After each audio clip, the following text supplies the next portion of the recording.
they are, and once again, just like you mentioned, the same deck list as Diego means pretty much no entrops outside of Ash and Shifter. So if Pierluigi wins this die roll, unless there is an Ash, he's in a very good spot, but I'm pretty sure he loses to a 10 from Gianluca, who will be going first. And here, as you mentioned, I think if you are Pierluigi and you are facing Kashtira and you know that is your best matchup, do you want to lose the die roll? I don't think so, to be fair, but at the same time, we can see how Branded is a very interesting deck. It's pretty much a combo deck, but can play second as well. And that is why, though, it's probably the deck with the least non-engine cards. And that can be seen as Pierluigi is only playing 3 Nibiru, and that's it. I mean, we have seen the Branded deck being played over the past few months, and I think especially during this format with the Gimmick Puppet Nightmare as well, is incredibly powerful. And also Pierluigi is relying on some spicy in his main deck with Gold Sarcophagus, for example, which is something that you don't really see quite often. But more importantly, I would say one of the other inclusion is 3 copies of Super Polymerization. That is a card that obviously is non-engine, but a kind of a thin line because you can use it also to advance your combos. But in some matchups, it's obviously insane. Let's see, though, if Gianluca is going to play around Nibiru. It doesn't seem so. He's not going for just a riser pass. And this means that if there is a Nibiru in Pierluigi's hand, this is huge. At the same time, I gotta say, listening to some of the best players in the world, such as Jesse Cotton, on this matchup, what they say is, if a deck is not playing a Pot of Desires, it means that banishing cards from their deck is really good. So he usually goes for Diablosis, even just to banish 8, because it makes sense. You know, they play a lot of one-offs. If you get rid of those forever, it can really hurt the game. Yeah, I think as an approach, is super consistent. And let's see here what Gianluca's lineup will be. Area fun in general of locking as many zones as possible. I think this is what we're gonna see. We're probably gonna see the full all-in going for Diablosis, but is there a Nibiru from Pierluigi? Doesn't seem like it. And he's gonna go for a Rise plus Diablosis, locking 3 zones. Again, choosing the monsters, very surprising in this matchup, but maybe working out for him. No Nibiru here, which means there is no Nibiru. Good news from Gianluca, who is now taking a look at Pierluigi's extra deck, and you saw him having... a lot of one-offs. So he could actually go for either some targets from the Super Polymerization, such as the Starving Venom.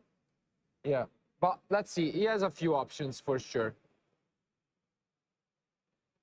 I think, you can tell he's considering it. Also, the Mad Dragon, it's a very nice hit.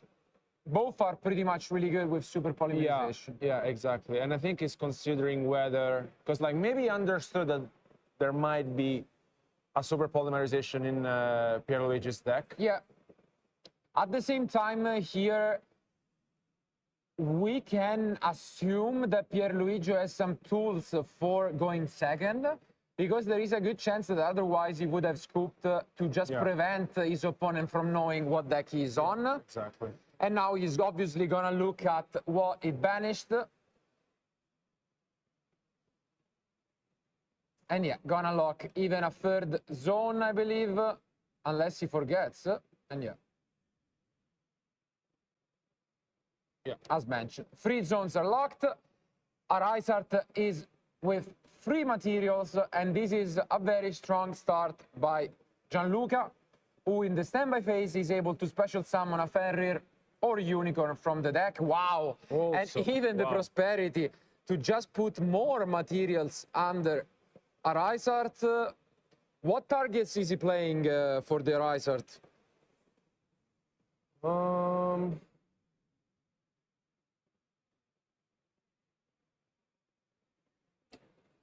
Here, there's the donor, right? Yeah. The entity and Tis, just like Diego. So he can pop a card when that's sent to the graveyard, I believe. Yeah.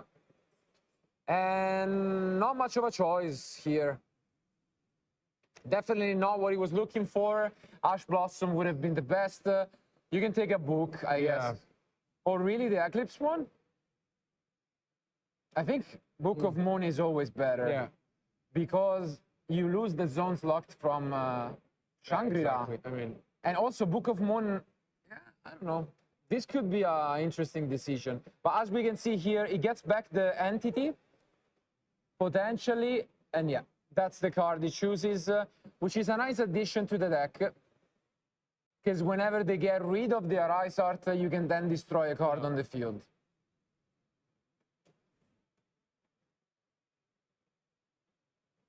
But I still think Book of Moon might have been better. yeah, I mean, I would have picked up the one, especially because, like, with the Eclipse, you don't really resolve that much. Yeah. Given the situation. But this is obviously an interesting position because as soon as your opponent plays any card, you can use a Rise Art and lock the remaining 2 zones. Yeah. So let's see if Pierluigi has maybe a Super Poly would be nice. And it is the Super Polymerization, so nice pickup by Pierluigi. This is gonna hurt a lot. And also, let's see what card in the end was banished by the Diablosis from the extra deck. Yeah, I think he might. Wow. Yeah, I think he got rid of the Mud Dragon. Yeah. Yeah. So the Starving Venom is there. At the same time, what can happen here is that we can use the Elder Entity to pop a card. Yeah. But if he goes to destroy the Starving Venom, it can then be used to get rid of the Shangri-La. And that's why I think he used it in the draw phase.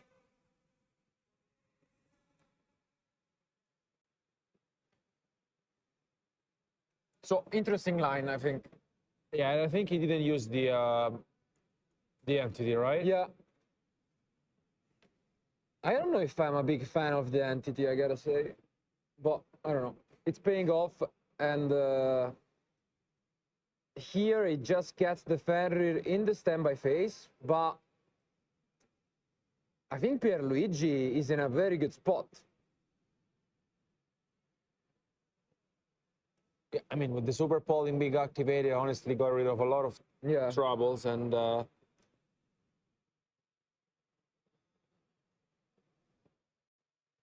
at the same time, I think also the birth can be somewhat annoying because, for example, if Branded Fusion is activated, you can then banish whatever they send face down and lock another zone. And here we see the gold sarcophagus, nice throwback. In this deck, it's particularly nice because you can banish, instead of like Foolish Burial, you can banish both the Tragedy or the Mercurier. And let's see what he has left. It is the Mercurier.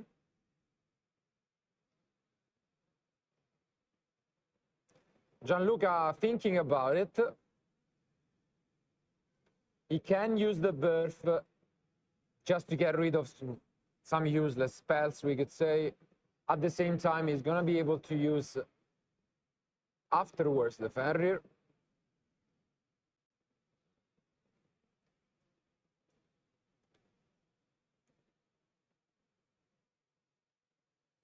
And yeah, gonna resolve, but Fenrir can be used in a new chain to get rid of this Venom. Let's see. Yeah, gonna go for it. So gets rid of the Venom face down and gonna lock a 4th zone with the Kashtira, but I think you can also use it to then destroy itself to play around the Albats, which I think would be an interesting play. What do you say? Yeah, I mean, I think Like, you give them the zones back, but I think it's interesting. I don't know. yeah, I mean, it depends also on what Pierluigi is holding at the moment, because, yeah, now he goes with the Albats. Yeah, he gets rid of the Saronin, not that it matters that much.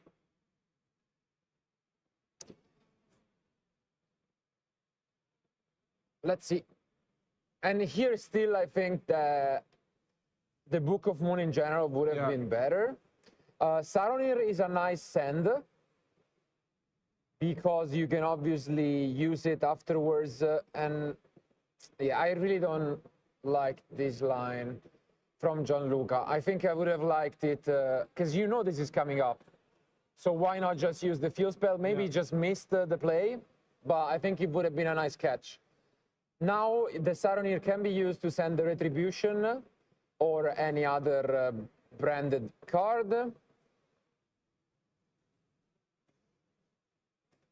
But very well played by Pierluigi. Yeah, I mean, and yeah, the Retribution is after there. saying what Gianluca was able to do in first turn, and I think this is impressive, honestly.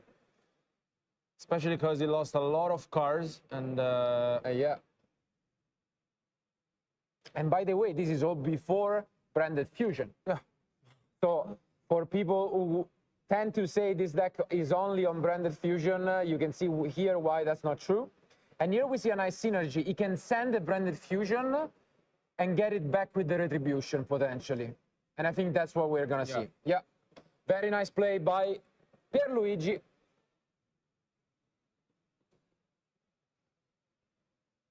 As mentioned, very experienced with the deck, and you can see why.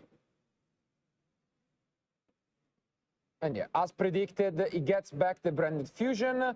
He just has to pay attention to the birth, which he can get rid of by just using Mirror Jade on the Fenrir.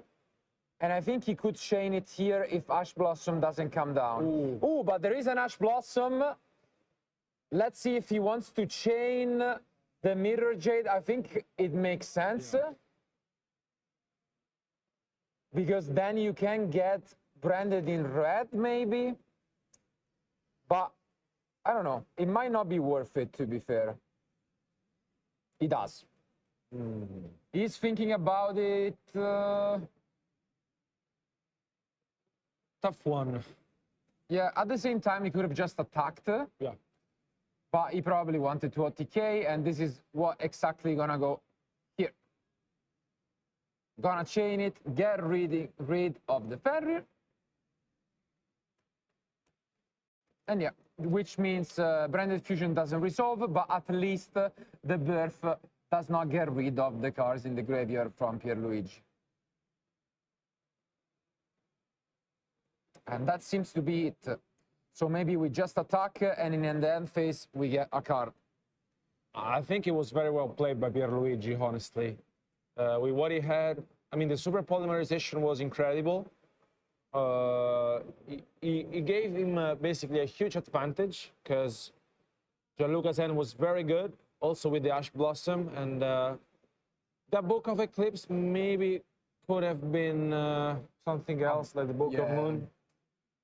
Still set, so not useful at all. I think Book of Moon was much, much better. But now we see yet again another play, which is the Blazing Cartesia. And that is a nice addition to the deck, which also allows the deck to easily go for the Gimmick Puppet lock, we can say, but also push for more damage when you go second. Here, obviously, we see the Grand Guignol. I think the Starlight version too. And impressive stuff, we have to say, from Pierluigi. Absolutely. Still here, nothing that Gianluca can respond with. Yep. And he does go for the gimmick. Are you surprised that he said the Titanic Land instead of the Albion? Yeah, it's wondering why. He can still do some stuff with it. But as you can see here now, he gets the Cartesia back to the end, and we are in the end phase. So he will activate the Titanic land to special summon or add one from deck.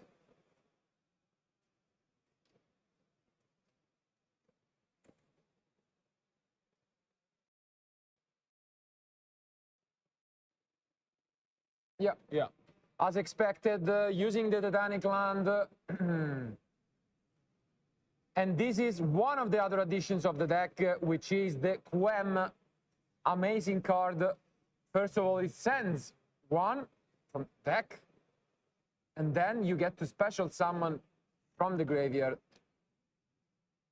and just extends your plays further, especially when there is an Ash Blossom, as mentioned, which is there. Yeah. And we have to say that this is the second turn of the match, and almost 20 minutes have passed already. Yeah, this is a very interesting matchup, grindy one. And Gianluca, I don't think could have opened for a much better end. Yeah, an incredible hand, honestly. Like, literally, you have Ash Blossom, which I think you are already happy with. Yeah. The Field Spell, and you open up with the full lock.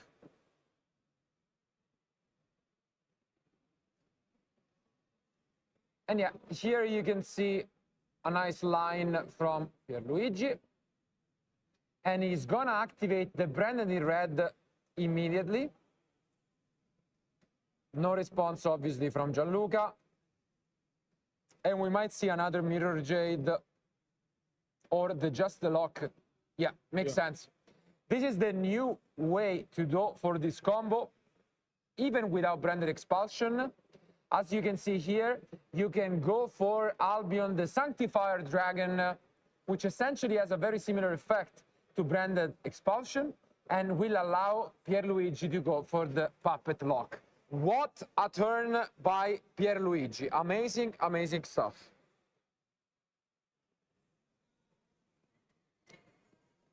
Now plays back to Gianluca, who will be facing a lot of trouble, especially because now the Sanctified Dragon is going to be activated by Pierluigi, and the Gimme Puppet will soon see the light. As you can see, Gianluca reading the card, but I think he's probably in a very tough spot, might even pick up his card soon enough.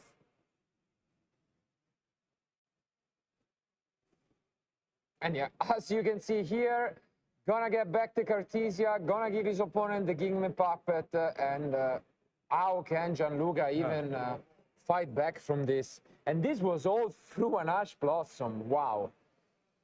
I mean, this is very, very impressive from Pierluigi. Gianluca sets through, and play is back to Pierluigi.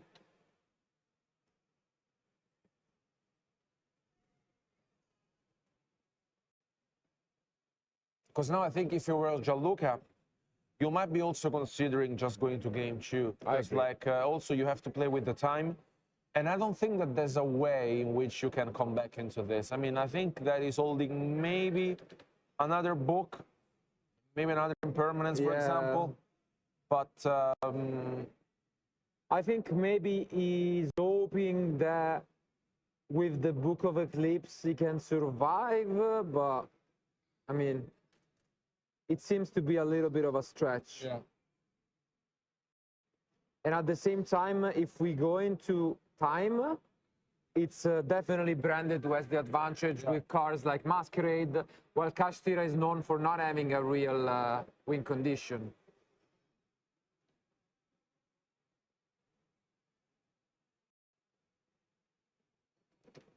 Let's see here what now Pierluigi is looking for, and he activated the Albion for after having sent it with the Mirror Jade, and it's just taking some time before taking the Branded Fusion.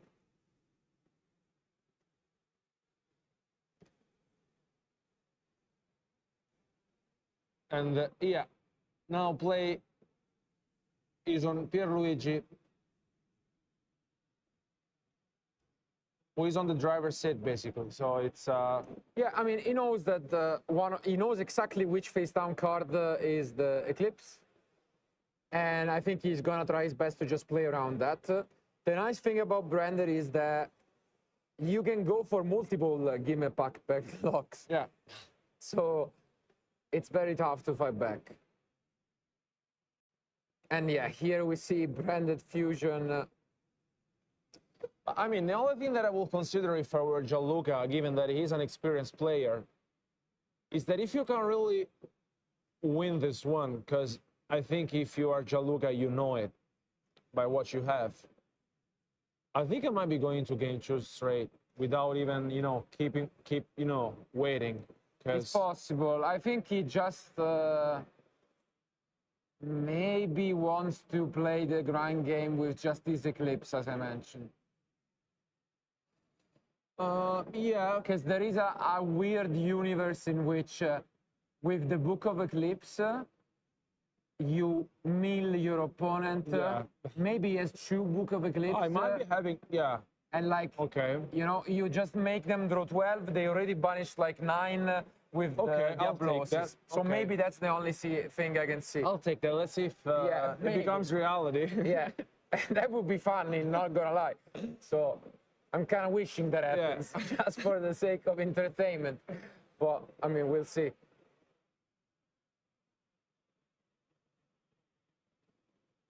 And yeah, here we see the Rindbrom, the Striking Dragon, and we're gonna see the Book of Eclipse from Gianluca.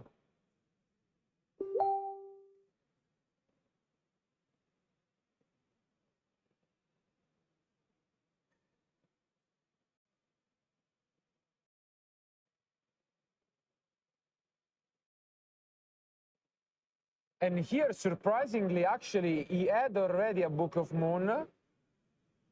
And so one of the new face down is the Eclipse.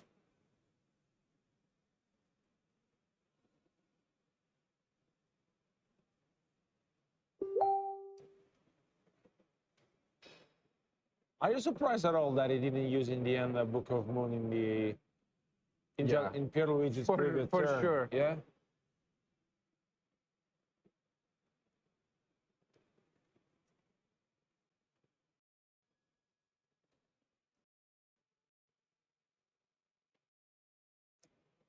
But again, now Pierluigi knows that one of them is the Eclipse. And he's actually not happy about this because he played obviously well with the cards and knowledge he had, assuming that was the Eclipse. Yeah. But now he actually cannot destroy the Eclipse.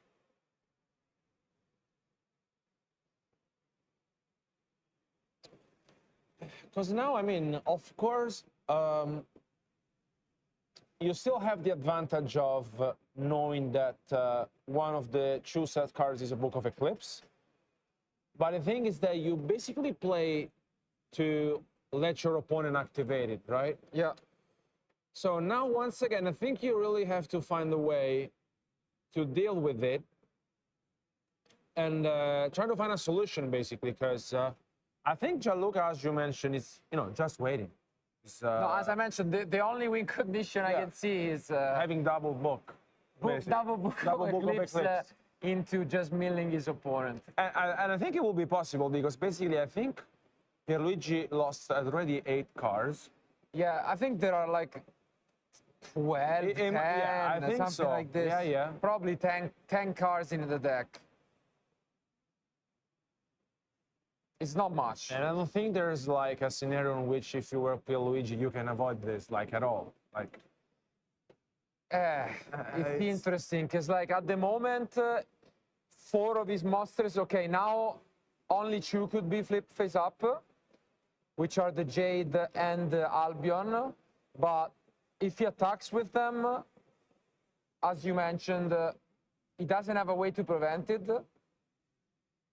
So as you can see here, Gianluca is asking which did his which basically were the Quem, the Cartesia, and obviously the new summon Lubellion, which means he has just the Jade and the other card. And I think, funny enough, Book of Eclipse works even on the Book of Moon target. Yeah. So at the moment, he has 4 guaranteed draws. If he has Duffo Book, that's funny. You can see Gianluca thinking. Also because I don't think he has an infinite impermanence, because otherwise we would have seen it activated by him. Probably, I don't know. I know. We also forgot that he's not playing impermanence at all. Yeah. So here we do see the Book of Eclipse. Everything is turned face down. He can flip face up the Jade and the Lubellion, which is actually nice because the Jade is reset. He can use the effect again. But let's see. It would be so funny if he manages to go empty jar on his branded deck.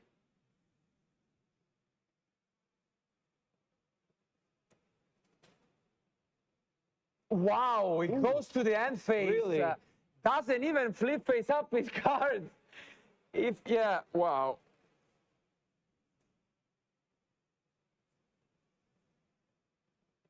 Okay. I think this is so risky from Pierluigi.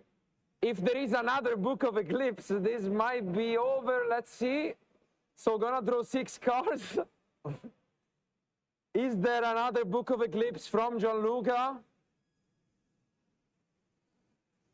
There might be, and this would be such a rough play from Pierluigi. I think Gianluca is thinking about it.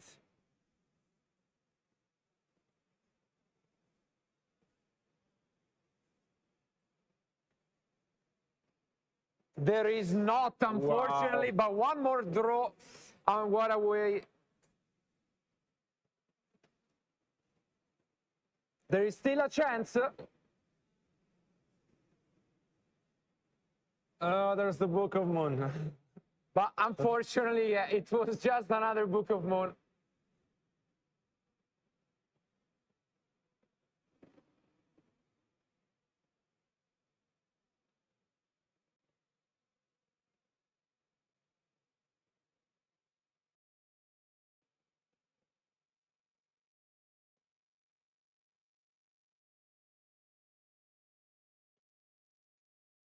And Gianluca picks up his cards after a 30 minutes game 1. Yeah, what a game and what a start of this match.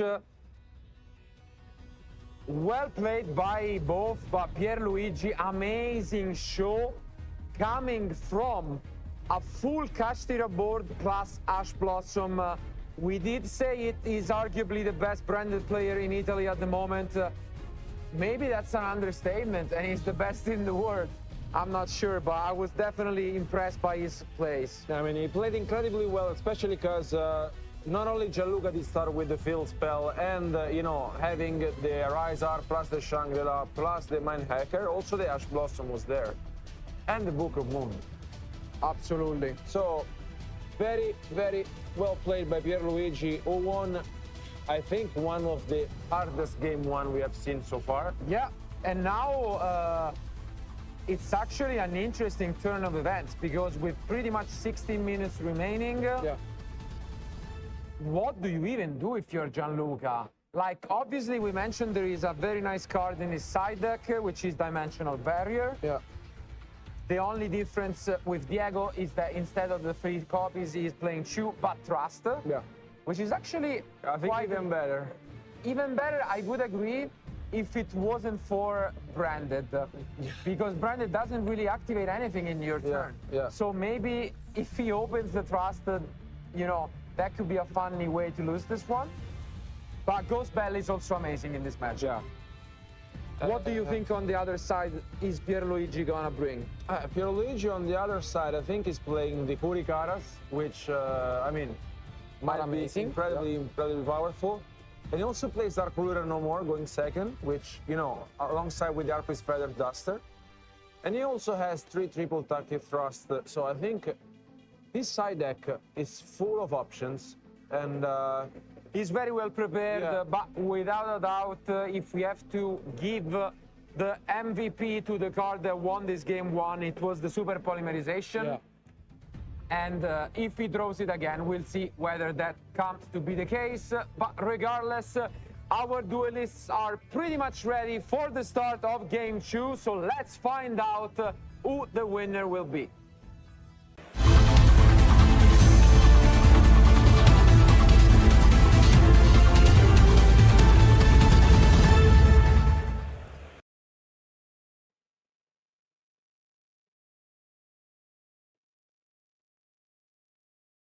And again, one of the issues that I can see with this is that Pierluigi can just wait it out, play, try to just win 2-0. Yeah. But if things get rough, he has the option to just scoop up and go for a masquerade in game 3 to just win in time. And that's obviously a nice addition to the deck, which Kashtira doesn't have. Yeah, exactly. And I think he has this advantage that, I mean, there are 40 minutes on the clock, which means that if he really sees that this game is not going in his direction, he might be also taking the lead on saying, I'm just going to game 3. And here, I think Gianluca is speeding things up a little bit because he knows that there's not so much time left on the round. And I think he's showcasing us what we have witnessed in game 1. Just going with the standard line with Shangri-La plus the Riser, banishing the Big Bang. And yeah, now he's continuing to lock in the zones as he did in game 1. And I mean, this is what we saw in game 1 pretty much. Yeah. I think it makes sense. Outside of the field spell, which is a nice addition, but it's pretty much what we already saw. And this is, I think, something we have seen over and over and over with players of a different caliber that don't really change their line because obviously, we mentioned it, he lost to super polymerization. Yeah. It's not always going to be there.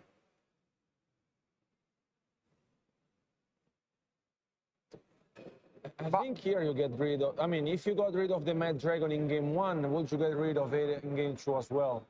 So that would be my question, because now he's getting rid of the Starving Venom instead, after showing that in game 1 the super polymerization was huge on that sense, and now he's attaching one back with the Riser, and then other cards are being banished for the Mind Hacker. Yeah. He changes the play slightly, but this still loses super polymerization. Yeah.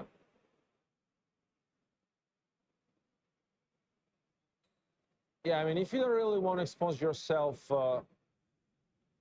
maybe you just could consider going for the Riser pass. But as you can see, though, at least he got rid of the Starving Venom, but once again, amazing hand by Gianluca. Again, with the Prosperity, looking for Ash Blossom, I would say, #1 priority, or even better, Dimensional Barrier. Yeah. Which, unfortunately, though, doesn't play around Super Poly, because you can use it right away. Yeah. So let's see what he can pick up. Would be funny again to see the Trust and not the Barrier here. Let's see. Don't want to jinx it for Gianluca, of course. And it is Dimensional Barrier, so that's obviously a really nice pickup and an easy choice from Gianluca. So this could be a very quick game 2 here. If there is no answer from Pierluigi, what can you even do against such a strong opening? Because I think this is even better than in game 1, because there's the Deep Barrier instead of having the Ash Blossom. So here, plays back to Pierluigi. The best cards, obviously, to play around Barrier are Super Poly and Kurikara, but Pierluigi, unfortunately, does not have the means to fight back, and is the opposite of game 1. Quick game 2, and score is even, 1-1. Yeah, I mean, well played by Gianluca, who once again opened up with a very strong hand. And as soon as Pierluigi recognized that there was nothing else that he could have done, he just picked up his card. Yeah, and well, if it's true that at least in game one, Gianluca, just like Diego, only plays Ash and Shifter. If we move to the side deck, he has Gamma and Vel, which at least gave him a fair chance of stopping, I would say, the puppet lock, especially. On the other hand, though, it's the opposite for Pierluigi. He has a very solid main deck, so at best, what he can do is side in Thrust for going first. But I wouldn't be surprised if he didn't actually change a single card going first. Yeah, I mean, the only addition that I will make, honestly, is maybe just the thrust itself, because you really want to have your engine. You don't really want to overside or you put anything else apart from that, I guess. Yeah, probably just the Masquerade in the extra deck. Yeah. Because we are pretty much around the 9-10 minute mark, but that's it. And yeah, I mean, also, I think that one card that could play a huge role now will be the Dimension Shifter, honestly, from Gianluca's side. Yeah. At the same time, it's not like how to win as in other matchups. You can still use your Branded Fusion, you can use the Lubellion to shuffle the banished cards, but it obviously stops some of the super impactful combos. Yeah. And here, really curious to see what will happen in this game 3. I mean, game 1 was an incredible battle from our players. And I mean, it's going to be a very interesting one to see our player who wins this match will advance with a 4-0 record. Absolutely. Very nice chance here to then move on to the remaining of the tournament. But it all comes down to this. Only one of them can advance undefeated. Who is it going to be? We are going to find out soon. Our players are ready. Let's go to game 3.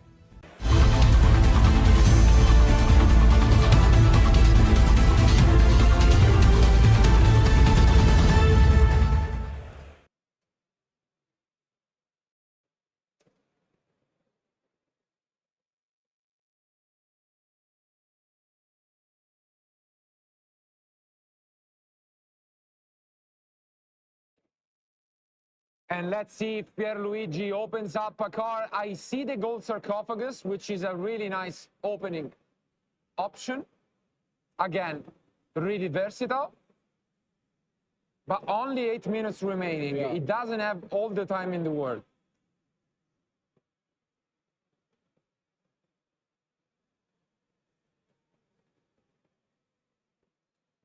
Okay, he opens both Foolish Burial and Sarcophagus, which means this is pretty much a forced tragedy or Albion, and on the other end, the Sarcophagus has the double option. Yeah. And I think that's a Cartesia, yeah. Okay. Okay. Makes sense, special summoning it now that you have the option in the graveyard. Wow, and even the Aluber. But the Gamma is gonna be there. He can chain the Cartesia potentially. Is he going to resolve? Very interesting opening here. And yeah, he's gonna chain the Cartesia. Is there a response? No.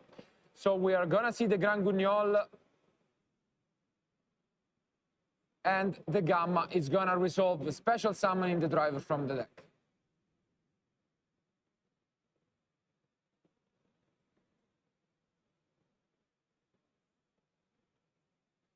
As you can see here, we get to go for Gran Guignol,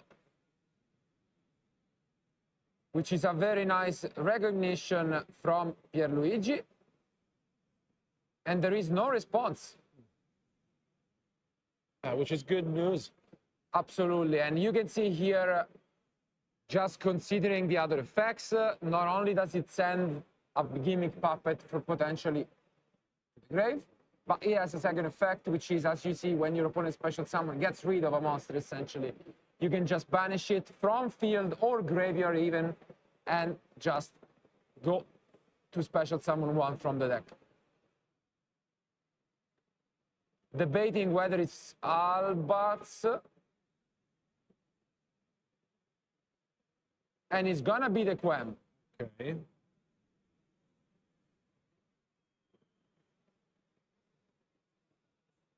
As you can see here, it sends one, which is the Albion.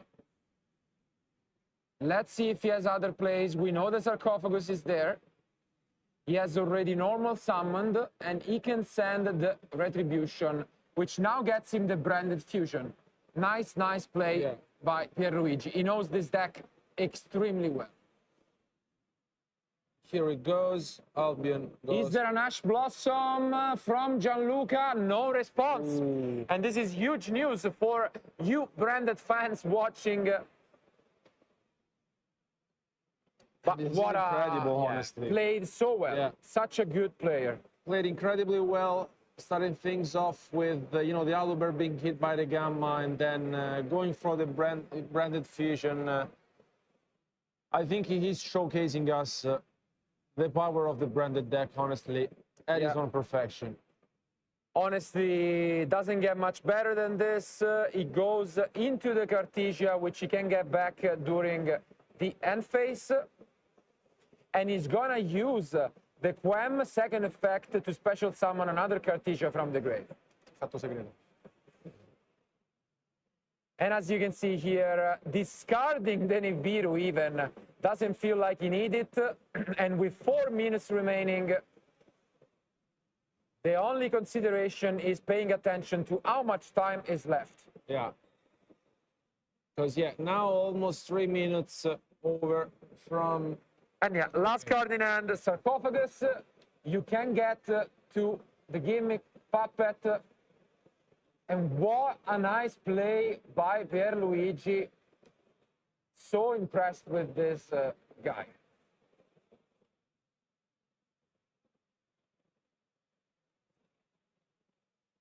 Now you get the expulsion.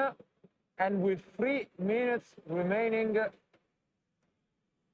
let's see if Gianluca has any way to deal with this.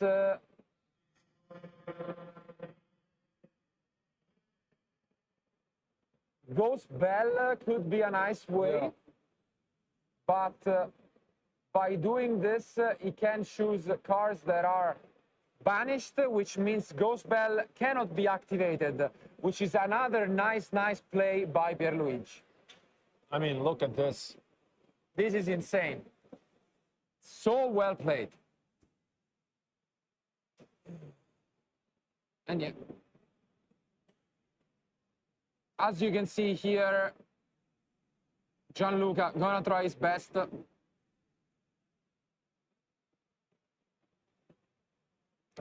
It seems very hard. The only win condition could be time. And he does have the birth, which is nice, but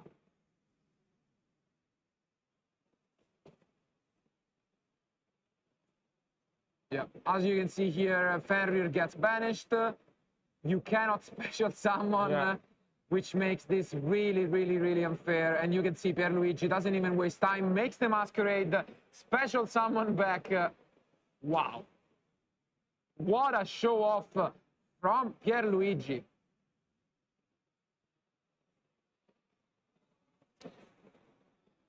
Incredible stuff, honestly. And I think he just passed. I think so. Yeah, play is back to Pierluigi. Or at least it seems so. And it does. So end phase, gonna get back, and this is a slaughter from the branded player. Wow.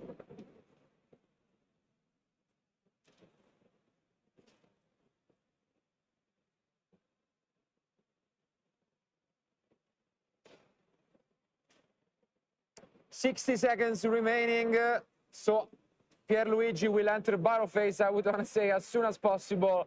And we're probably gonna see an handshake from Gianluca outside of this Kashtira Scarecrow. But handshake comes down. It is Pierluigi who wins 2-1. Let's go back to us.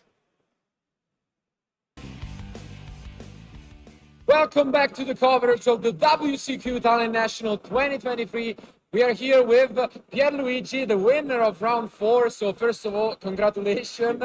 It was an amazing match, honestly, really back and forth. And we have to give it credit to you. You were one of the players who impressed us the most up until now. Very clean, very nice plays, especially in game 1, fighting back from a very good opening from your opponent. First of all, we know you have a lot of experience with the deck, but what do you think of it? Why do you play Branded? The main reason I played it this time around was I wanted to have fun because Exclusion is gone next week. Exactly. And I managed to borrow a lot of Starlights from a friend of mine. Because I also would have probably played Purely. Yeah. Which is also a deck I told Vince to play. Yeah. Makes sense, and I mean, sometimes you need to diversify. It's still good. Yeah, absolutely. So I mean, you showed it. But outside of this, obviously, it's still one of those decks which you need to take into consideration going into the event. And I mentioned that from what I've heard, you consider, or at least in general, Kashtira should be a good matchup. It is. If you should instead mention what deck you don't want to play against, what do you think? Probably like Labyrinth. Okay.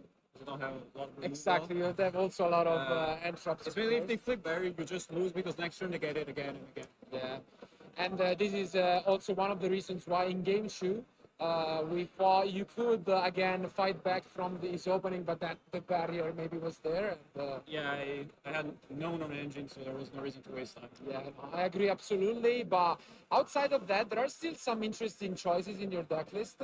I would say the main deck is somewhat standard. I guess the Nibiru is the only choice, but makes sense against the generate options.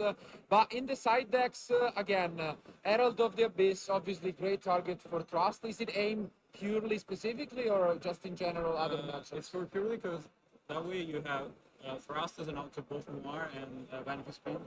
Makes sense. So I don't have to side like Dark Wolves, which are terrible into Purely. I can just side free Thrust, and if I need to out the Vanity Spin, I have that. I can also get Brafu and Starter cards. Yeah, So it's very flexible.